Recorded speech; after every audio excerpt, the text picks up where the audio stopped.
Miss হবে না আপনার পছন্দের টিভি শো। দেখুন জি5 অ্যাপে একদম ফ্রি।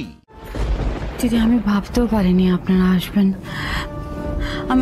আমি জানি না আমি কিভাবে ক্ষমা চাইবো আপনাদের কাছে। আমি হাত জোড়ো করে বলছি, মানে শ্রী একটা ছেলে মানুষই করে ফেলেছে, আপনারা দয়া করে কিছু মনে করবেন না। শ্রী যেটা করেছে ওটাকে ছেলে মানুষই বলে না পরমা দেবী। সবার সামনে ও আমার ছেলের মান সম্মান সবকিছু ধুলোয় মিশিয়ে দেবার চেষ্টা করেছে। আপনারা দাঁড়িয়ে কেন আছেন?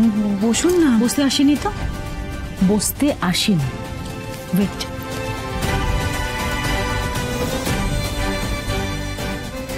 এটা একটা বিল, হ্যাঁ, এটা চেক করে পেমেন্টটা পাঠিয়ে দেবে।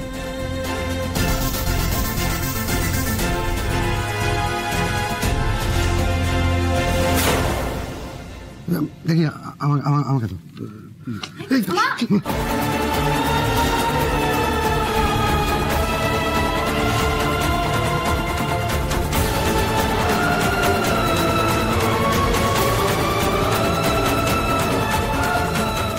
বাবা, এ তো অনেকগুলো টাকা। 10 লাখ টাকা। 10 লাখ?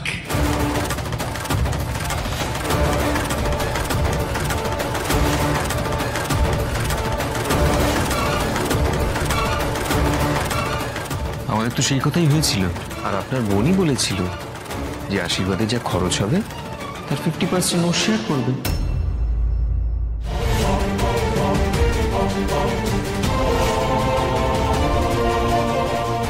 আশা করি সময় মতো এবার টাকাটা মিটিয়ে দেবেন প্রভাত বাবু। আপনাদের বিল আমরা সময়ের আগেই মিটিয়ে দেব।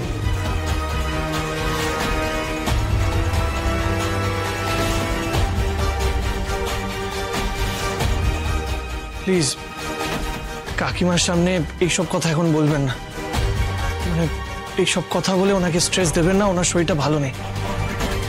কি ব্যাপার বলো তো রাজ?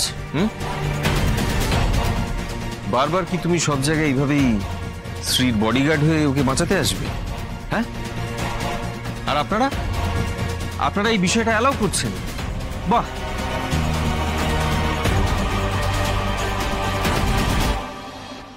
আমার তো এবার তোমাদের দুজনের সম্পর্ক নিয়ে সন্দেহ হচ্ছে।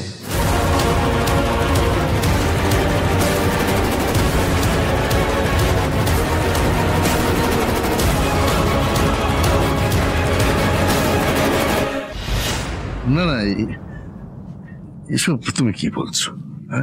সতীশ, আপনি কিন্তু আবার আমাদের সবাইকে অপমান করছেন। অপমান কোথায় করলাম? আরে আমি তো ভদ্রভাবে বিনীতভাবে জানার চেষ্টা করছি যে এই রাজ তোমার কে হয়, কেন বারবার সবসময় তোমাকে বিপদ থেকে বাঁচানোর জন্য ছুটে আসছে, কোন ইন্টারেস্টে আসছে ও? আচ্ছা, এই তোমরা দুজনেই আগে থেকে প্ল্যান করে আশীর্বাদের অনুষ্ঠানটা বেঁচে দাওনি তো?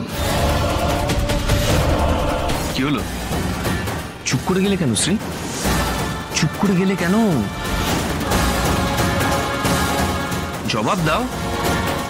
জি5 ডাউনলোড করুন আর সব এপিসোড দেখুন একদম ফ্রি।